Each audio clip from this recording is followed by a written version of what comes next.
All right, Alan Lato. Let's see what he's up to here.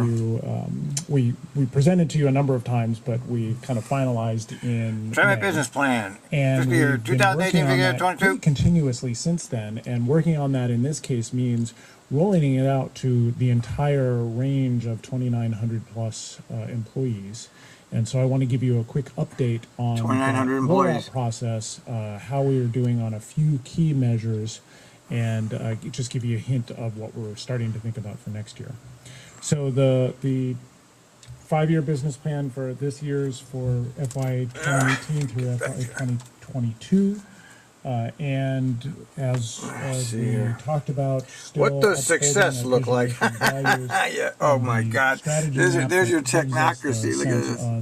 What goals support what that? The hell? Roll out the goals. Oh my God! You don't even have time to read this stupid shit. Progress on those. 39 objectives.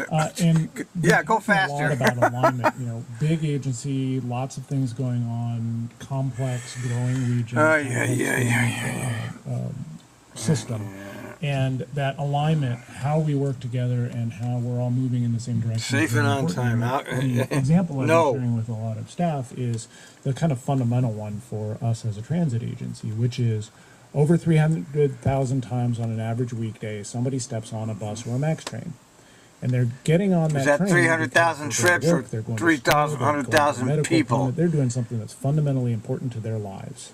And our operators are there to get them there with good customer service, but to get them there on time and to get them there safely.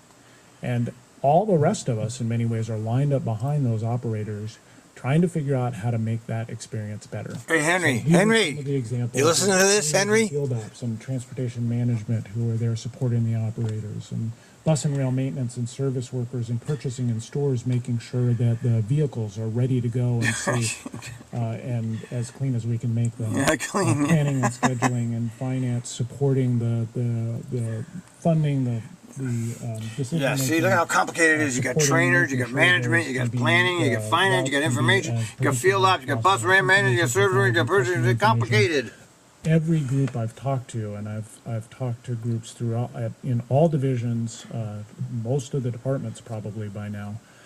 Everybody sees themselves reflected in key points of the goals of the business plan, and that's really important, I think, for the conversations now and going forward in allowing all of us to better understand how we support that day-to-day goal of giving great customer service to our riders.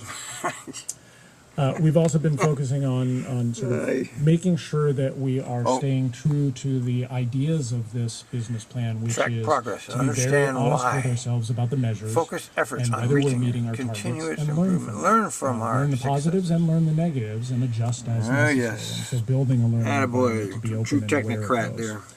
And multiple discussions and meetings. We've had a whole series of meetings. Staff has been defining their individual personnel objectives in context of the business plan. Yeah.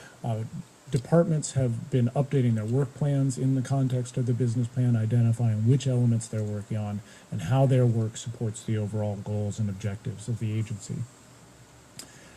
We're tracking measures, and I wanted to share a few of them. One of them, General Manager already pretty much covered, which is we are still slightly down month to month for ridership, despite the fact that we are adding service. There are some bright spots, as mentioned. MAX is up slightly, largely on Orange Line. Bus is down somewhat. Okay, stop the press. Okay, they're bragging about how light rail ridership is up and buses down. Well, you know, they eliminated bus service for the Orange Line. I mean, they basically, the only reason MAX ridership is up is because of the Orange Line, because there was no way to get downtown from that part of the service area anymore except MAX. And you know, this is kind of, they don't tell you that in these meetings. Okay, MAX, I was just talking to Elliot Ness on the Twitter, and he says it still hasn't met its first year's projections. So this is all bullshit hype again. You know, I wish they could be honest just once. Midday and weekends. And there are a series of efforts that we are pushing on, including service expansion, including making sure that we are meeting as many needs as we can understand. And you saw that full presentation from Director Bottomley last month on ridership. So we're using that to help inform us. I didn't in the watch that. Maybe I development should go of back and service see what he had to concepts say for about the that. HB 2017 expansion and beyond. Oh, On-time look. performance. Okay, let's happy to see. say after Max? a dip, Look it's at kind of in the Max middle all of over that the dip where place. we really Jesus. took a new invigorated focus. Okay, stop the presses on that too, because they don't, you know, Jesus, there's so many things. You know, the MAX operators will just switch trains, okay, and that's how they get back on time. What they don't incorporate into these statistics is that entire trips are dropped when they do that.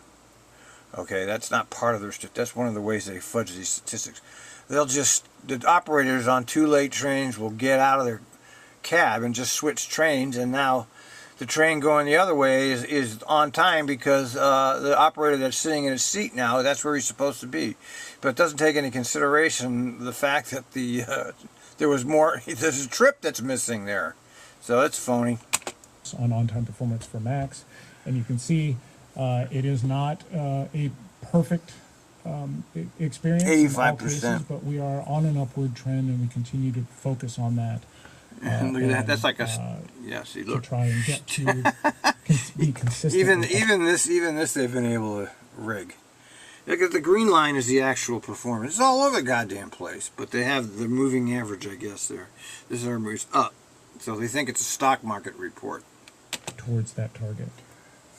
Same with bus. I'm actually Oh, happy look. to say after the downward trend with the winter weather that was mentioned already, we've seen a good uptick in on-time performance despite the congestion, and we continue to pursue things both I don't in know, supporting man. our operators and I don't find that believable. schedules and other things, but also working with jurisdictions to figure out what we can do. For example, the bus lane leading on the east side leading towards the Morrison Bridge that just opened up, to be able to skip past some of that congestion. In terms of service delivery, there were a couple of measures, one of which we've already delivered some increase on, that is the number of miles of frequent service, and with the extension of the Line 6 that just went in the Delta Park area in September, we have increased that, and we'll look to continue to do that over time. The percentage of overloaded trips, which is, we're trying to keep that relatively low, below 2% overall, which still is more than 2% during the peak. Yeah, those are the trips where that bus goes right by you and you're left standing there. And maybe there's another one coming and maybe there isn't. And it's probably one of the major reasons why people won't use transit. We're at about 2.3%. They say it's so that's in the real 2.3%. caution area. It's something I we don't need to continue believe to it. look at. And I think mentioned already. I think it's more like the idea 10%. of articulated buses could be one. Yeah, why don't you have articulated addressing buses? So as I said, we're in the sort of middle or beyond the middle of rollout. I think the other thing I did not mention is that, as you all know, our operators go through a recertification each year, and the business plan is now incorporated into that recertification as well, so that all of our employees, regardless of what they're doing, are having some interface with the business plan and aware of that. And I've made myself as available as I can to be able to have conversations and respond to questions and anything else that needs to happen. And it is October already, so it's time to start thinking a little bit about brushing that up and doing an update for next year, which will target again to May of 2018, and thinking about what are there new challenges. One of the obvious ones is HB 2017 was passed 2 months after we finalized and printed this plan, so we need to make sure that those efforts are fully incorporated. And look at new technologies coming down the line and other challenges and opportunities as we go forward. So that was my hopefully brief update on the business plan, and we'll obviously be coming back to you over time periodically with There's his updates on great the measures business plan. and indications of where things are going well and our